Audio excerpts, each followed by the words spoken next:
On the final leg of the presidential tour, we visited alumni and friends throughout Maryland and ended with a fun event at the American Visionary Art Museum in Baltimore.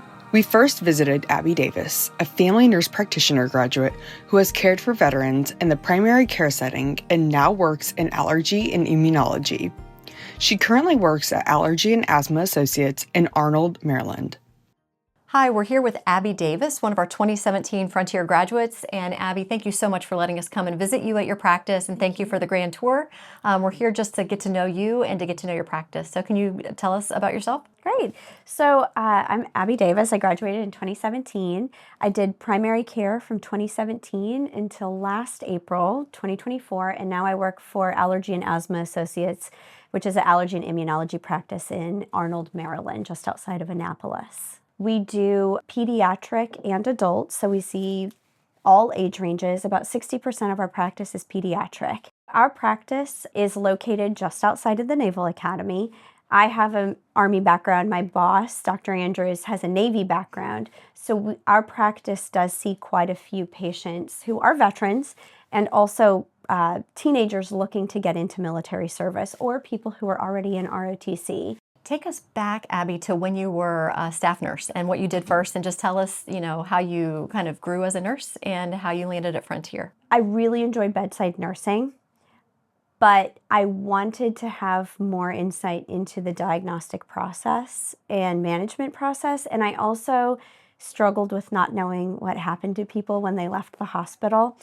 I really wanted to establish that relationship that stretches over time with patients that really you get in primary care, in outpatient care, which is what led me to want to be a nurse practitioner. When I was looking at programs, I needed a couple of things. I couldn't stop working, so I needed the flexibility to still be able to work, that I could do part-time if I needed to, that needed at least some element of distance education. And then I really liked the history of Frontier Nursing, where they go to rural and underserved communities and provide whatever is needed on the ground. I really liked that.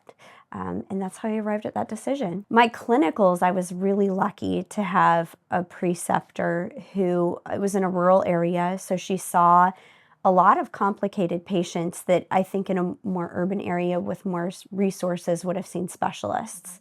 So Abby, something else that I think that I'm impressed with, as I listen to you talk, is just the support you have in this particular practice. Can you talk about the difference that that makes and how that impacts the care that you give? My practice here is incredibly supportive in that we have a collaborative relationship with our doctor.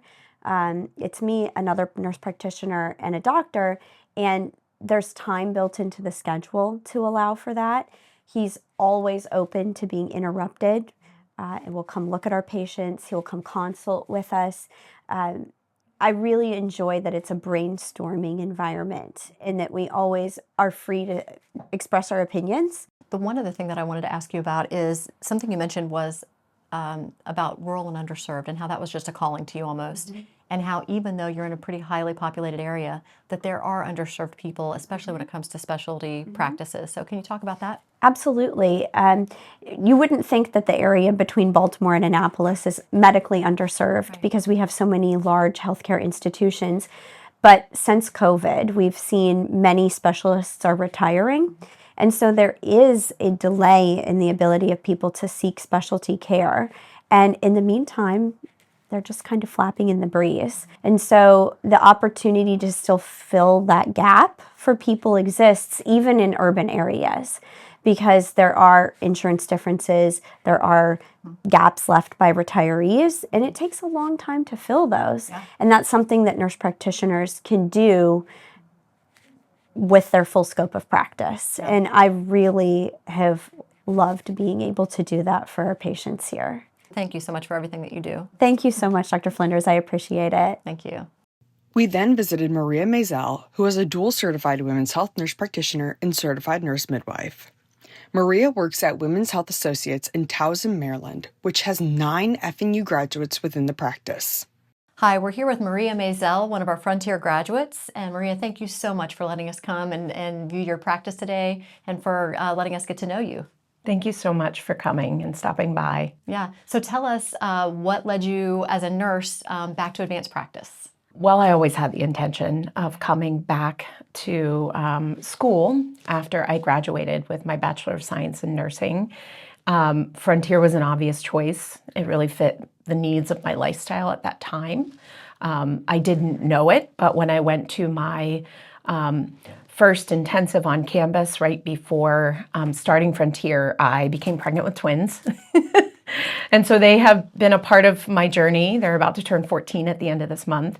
But I really needed a program that was flexible and fit my lifestyle. I was working full-time as a labor and delivery nurse at University of Maryland Medical Center. I wanted to be able to take my didactic courses online with the opportunity to have the didactic piece in my home, but then the on-campus intensive portion on campus. And then I was able to do the clinicals in my community. So it really fit my lifestyle, and I graduated in April of 2014. At this practice, I understand that you have quite a few Frontier graduates. Can you tell me about that and how many people are in your practice and what that looks like? I think in total we must have close to 6 or 8 Frontier graduates, and that's not only the Nurse-Midwifery program, but I also have my postgraduate certificate in women's health, and we have 2 Frontier mental health NP grads as well. Very nice. That is an amazing group. So, it sounds like you're familiar with Frontier, and so that would lead you to precept Frontier students. Yes. I mean, you understand the program and how it's set up and the rigor, and that you're going to get good students. So what would you say about your experience? I have been precepting for close to 10 years, and I've precepted students from many different schools. I've precepted family nurse practitioner students, women's health nurse practitioner students, nurse midwifery students. I also work with medical students here at University of Maryland St. Joe's Medical Center. And I would say that by far, the Frontier students tend to come the most prepared, and I do think that the didactic portion coming first oftentimes prepares them on the intellectual front of what to expect. Clinically, they tend to do very well. So what are you most proud of? I know that every single provider I work with is going to take excellent care of all of our patients. And that's what I'm proudest of, that we have really built something special here. And I think the patients know that what we have is a real quality team of, clinical excellence, compassion, and people who just really care and show up and get the job done. What advice do you have to somebody either thinking about becoming a midwife or even a new graduate? And I think the importance is resilience, stick with it. Nursing is a challenging profession. It is changing, it's evolving.